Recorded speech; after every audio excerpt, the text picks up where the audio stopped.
Generic account prohibition. Well, we want to disable generic accounts like guest and everyone, right? That's kind of a no-brainer, but just to reiterate, we don't want accounts that have no user attached to them or no user tied to them.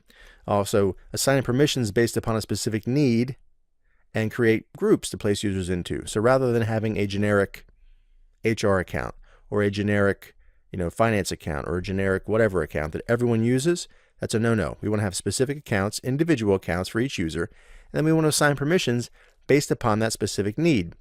Now, as I mentioned before, and we'll touch on it again, we don't want to really assign permissions directly to the user. Okay, it's a generally accepted practice that we want to assign permissions to groups and then place users into those groups. Right? It's much easier to manage, it scales better, and then when we pull a user out of that group, we'll cover this more in a moment, but as we pull that user out of that group, they lose those permissions. We don't have to worry about manually trying to figure this out all the time. All right, so if we keep these generic accounts, however, like I say, everyone, guest, or just make some type of generic group account, we don't really know who's accessing it. And these defaults also become targets for hackers because everyone knows there's everyone, a guest, a power user, an admin. All right, all of these names are predefined. If we keep them intact and we keep them in place, hackers can target those pretty quickly and start trying to access those.